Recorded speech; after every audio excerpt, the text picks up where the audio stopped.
How's everyone doing today? It's your boy JG Domination, and yeah, I said the next team was going to be pretty interesting. I think that's what I said anyway. But yeah, today we're going to be talking about the Atlanta Falcons, a team you should consider for a realistic Madden 21 rebuild, or if you want to do it on Madden 20 because you're in fear that the game could be delayed, then go for it. But anyway, we're going to talk about the Falcons, and don't worry, the reasoning, at least in my head, makes sense. I'll try to sell you guys on it. So let's go ahead and start off with the quarterback position, do the roster breakdown as well, just in general, and then we'll talk about the Falcons in a nutshell. Why would they be a team out of the 8 that I have listed for a rebuild? So let's start off with the quarterback position. You got Matt Ryan. Okay, he's in his mid-30s. He's going to be a pretty good quarterback to start off with early, like a top 10 type of quarterback in the game, in real life, to start off your franchise with. However, it's Madden's regression system that's going to hurt Matt Ryan. Matt Ryan might only be good for 2 years in Madden. He might only be good for 2 seasons in Madden. So you're going to have to think about quarterback. Like, at least in year 2, maybe year 3, you're going to have to think about quarterback. The way that these mid-30-year-old quarterbacks fall off in Madden, like, it's something you're going to have to think about. You have Matt Schaub. He'll retire by then. You have Kirk Benkert. He's a 48 overall. He's not going to be your future quarterback. Then you go to the running back room. This team did take a flyer on Todd Gurley, who, is an 86 overall. It's interesting because when he started the year, he was one of the highest rated running backs in the game. But yeah, man, that knee arthritis, I don't know how serious it is because I'm not living in Todd Gurley's body or whatever. But to him, it's not like as serious as people are making it out to be, at least for how he's feeling and stuff. So I'm gonna have to take his word for it. I'm interested to see how much of a workload he's going to get, because I think he's capable of handling a good-sized workload. And then you have Ito Smith right here, just a good complementary back. Can probably turn into that receiving back for the team. They need a guy who can kind of catch the ball out of the backfield more often than a guy like Todd Gurley, because Brian Hill and Quandre Allison, they're pretty much power backs. Like, they're okay. They're nothing special. Obviously, they were both picked like very late rounds in the draft class that they were in. So yeah, they exist. Ito Smith was like a 5th or 6th round pick, maybe even a 7th, and then Todd Gurley, of course, former 1st round pick, coming over to the hometown Falcons. Not necessarily hometown, but where he played his college ball, so he's kind of a hero. Then you got Keith Smith. Yeah, this team uses a fullback here or there, nothing too crazy.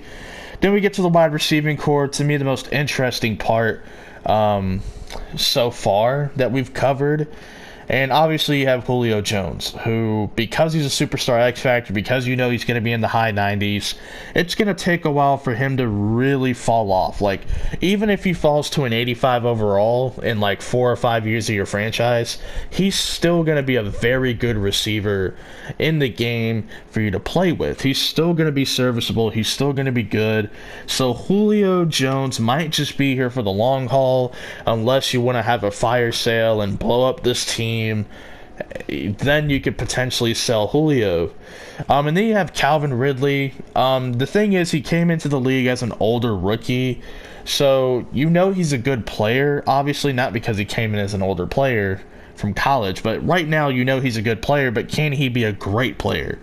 And maybe you can get him to that next step. Maybe he has a few games where he breaks out and he ends up becoming a superstar, right? Like superstar abilities or superstar X Factor even.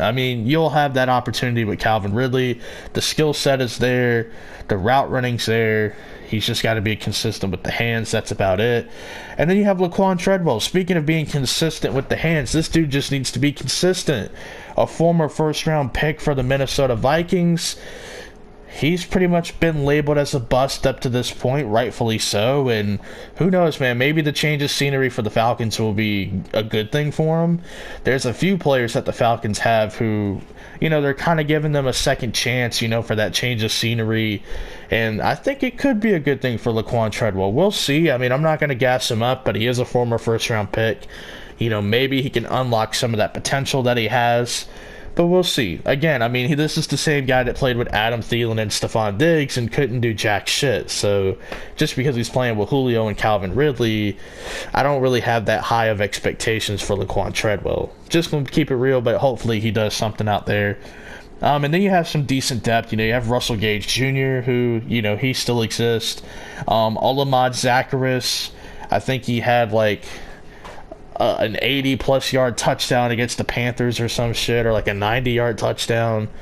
Yeah, he had like one great play, but hey, it's all he needed to have, And then you have like Brandon Powell and Christian Blake. I mean, yeah, they exist. They'll probably be practice squad players.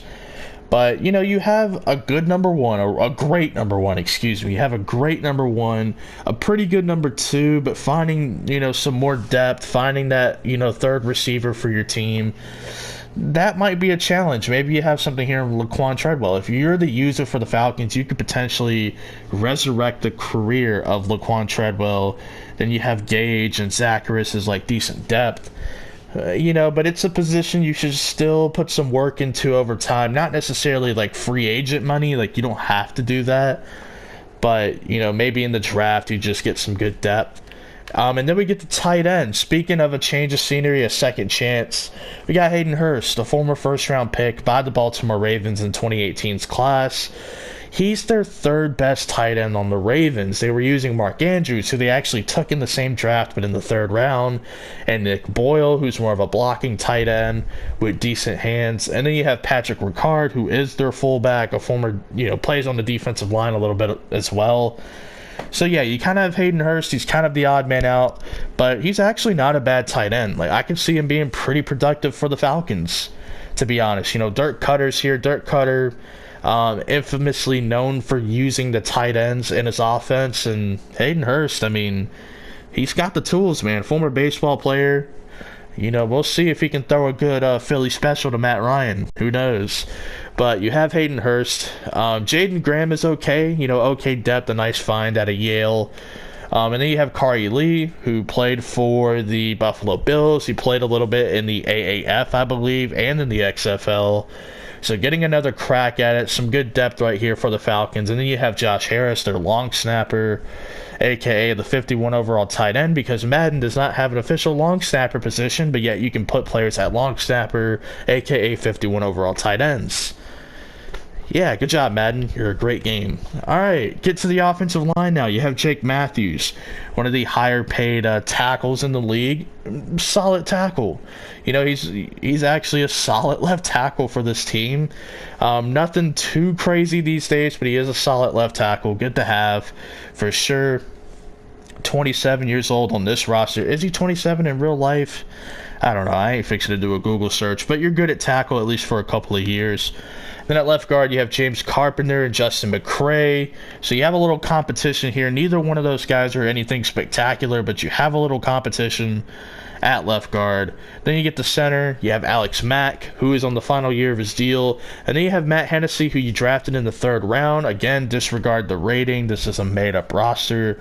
This ain't my roster. This isn't necessarily a reflection of how I view the player, but Alex Mack could potentially help with the development of Matt Hennessy, get him ready for the future, because Alex Mack is on the final year of his deal, and who knows, maybe he decides to go back to Cleveland to end his career. Who really knows? But he's been a rock for the Falcons, probably the only consistent part of the offensive line through all these years. And then you have Chris Lindstrom, who before he got injured was actually looking pretty good for the Falcons.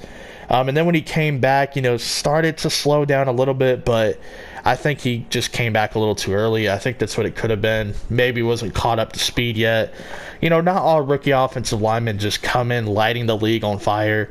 Lindstrom, a little bit of a surprise pick at the time, but in terms of like the first guard being off the board, that's not really a surprise. I kind of expected that to happen just based on what I knew about Chris Lindstrom. Just thought it was a little too early for the Falcons, but hey, he looks like he's going to be a good player. So, yeah, he's a 70 overall in Madden. Again, doesn't really matter to me, but he looks like he's going to be a good player. Then you have Jamon Brown, could compete at left guard as well.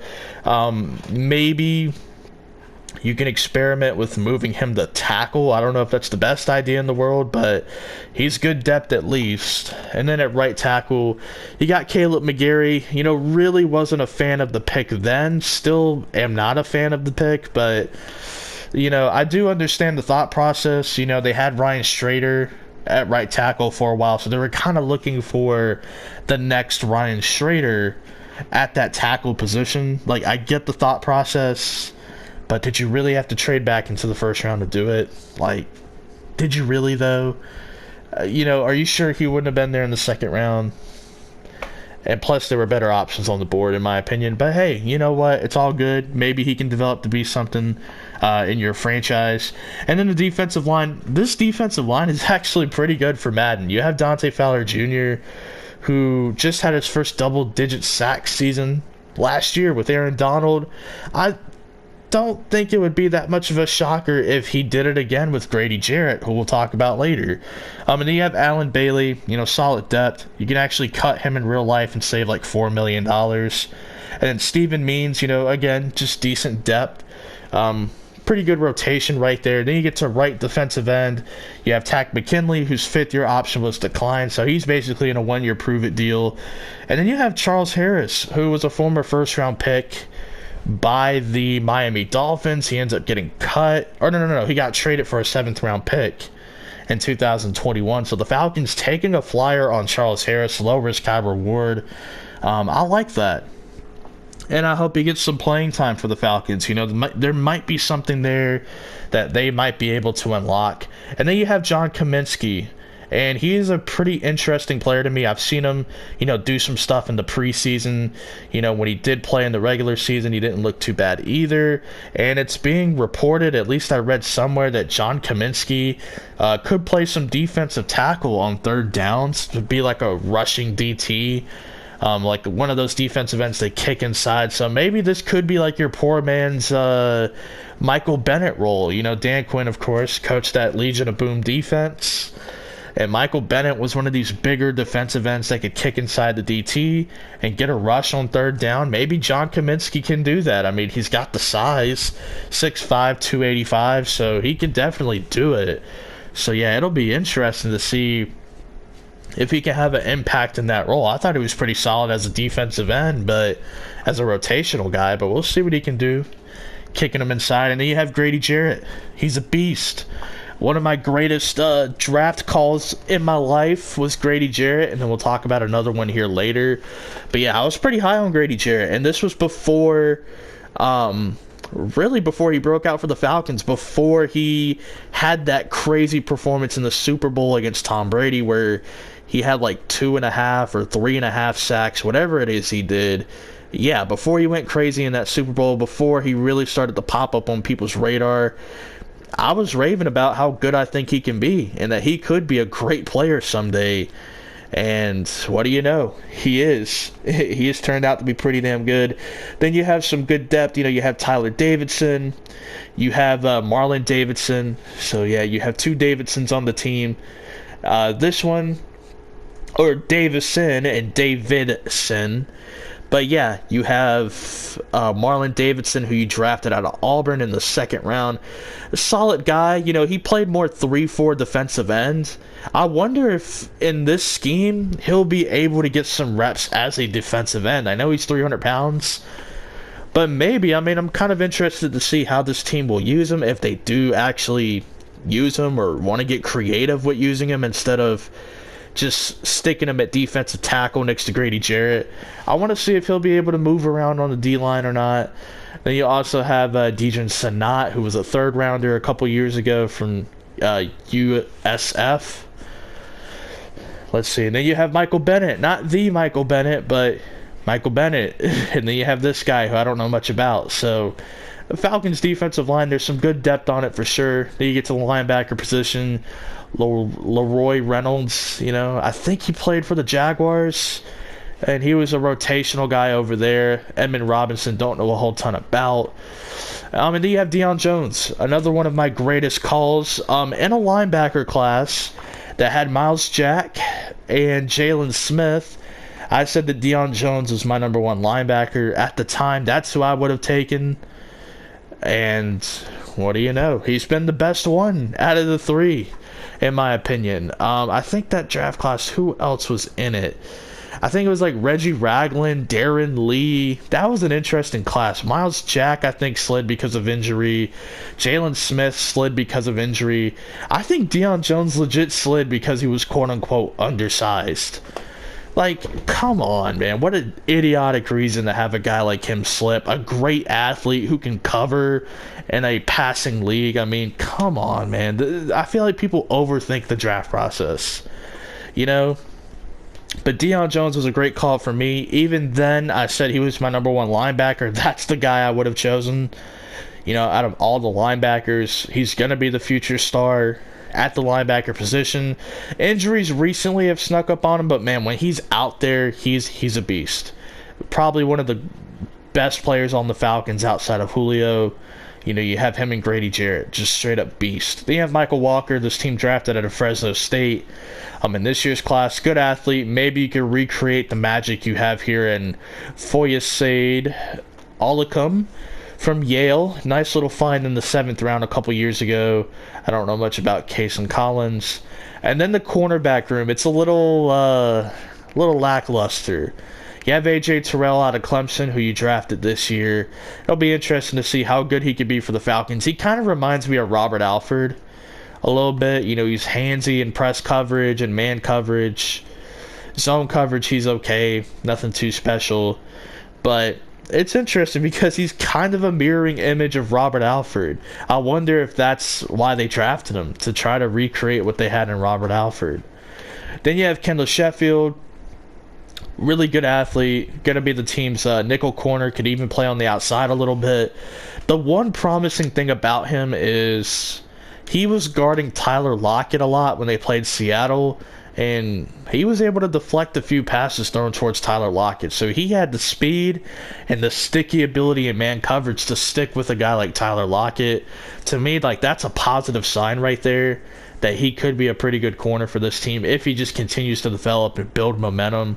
And then you have my guy, Isaiah Oliver. You know, I met this guy in real life. Every time he's brought up, I talk about how me and Aaron went to the Falcons training camp. You know, I live in Georgia. He offered me, like, an invite. We went. I was able to talk to him. He signed my football, but, you know, it's fading. The signature is fading, kind of like his career as a starter for this team. But who knows, man? Hopefully things go well for him. I am rooting for him because I met the guy and I want him to succeed. And then you have decent depth, I guess. Blighty Ray Wilson. Yeah, you have him. Josh Hawkins, Jordan Miller. Like, yeah, you have some decent depth on this team, but no real emerging star players in this cornerback room. Then you get the free safety. You're getting Ricardo Allen back officially. And Sherrod Niesman, more of a special team guy, I guess. Then at strong safety, you're getting Keanu Neal back. You know, the last 2 years he has spent hurt. He's basically in a contract year. Then you have DeMonte KZ. You know, he can play safety, free safety, strong safety, nickel corner. He's a good, versatile player. I think he'll be playing more nickel corner this year.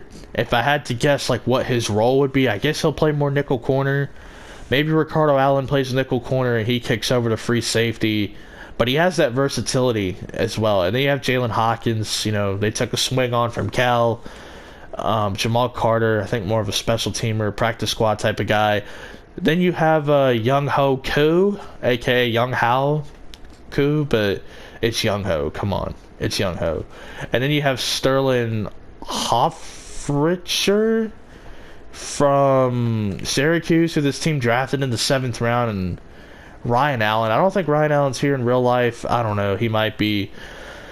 But why would I pick the Falcons? Why would the Falcons be on this list? Well, their division's pretty interesting because the Saints are going all in for this year, maybe next year as well, but they have the pieces, you know, that if they wanted to rebuild, they have young pieces to build around.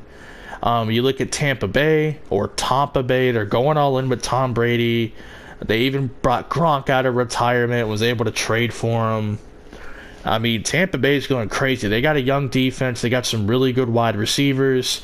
They look at Carolina. The consensus around the league is they're going to be really bad. They're going to rebuild. I don't see this team just winning 3 or 4 games. I think they could legitimately win 6 to 7 games. I don't think Carolina's as bad as people think. I do see them as a sneaky team, like a team where it's going to be hard to beat them on a week-to-week basis. I do think it's going to be a little bit of a challenge. I'm pretty sure the Falcons would smack them twice, but again, I don't think they're just an easy challenge. And then number 2, with Madden's regression system, Matt Ryan is not going to be a great quarterback for the entirety of your rebuild. And then number 3, cap space. The Falcons every year, they made it happen this year. They restructured some contracts and were able to bring in Dante Fowler Jr. That's great. They were able to trade for Hayden Hurst. They were able to restructure more money to bring in Todd Gurley. That's great. That's great and all. And even in your franchise, if you want, you could try to restructure contracts, like the Falcons do in real life, and try to bring in more players. But eventually, you're not going to have any money. You're going to lose players that you're not able to re-sign. So from a financial standpoint, from a team-building standpoint, strategically, you're going to have some really good drafts to help this team out for the future. You got players in prove-it years. You have players expiring like Alex Mack. Keanu Neal is an expiring player. Takk McKinley. DeMonte KZ. So you have some players that have a lot to prove. And then you have, Julio, who's going to be great pretty much for the foreseeable future. Grady Jarrett, who's a young stud just getting started. Deion Jones as well. So you have some building blocks on defense. You at least have an identity on offense. The offensive line, a lot of young pieces. They could probably even use more work if those guys just don't pan out. So there's a lot of reasons why this team would be a good rebuilding team. Number 1, the division they're in. Number 2, regression and how it's going to work on a guy like Matt Ryan.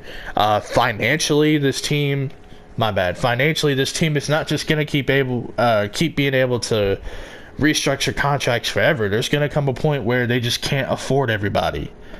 And they're going to lose players. That's just how the league works. In real life, maybe because the Saints seem to always have cap space, the Eagles seem to always have cap space, so maybe. But in a video game, you can only do that for so long, And, to me, this just seems like a really interesting team. I'm surprised, big YouTubers haven't put the Falcons down as a rebuilding team. Just look at the division around them, look at the NFC as a whole, and most importantly, just look at the roster. You're gonna have pieces to work with, but regression, everybody knows how regression works in Madden. Matt Ryan's gonna fall off a cliff. That's just how regression is for quarterbacks in their mid-30s.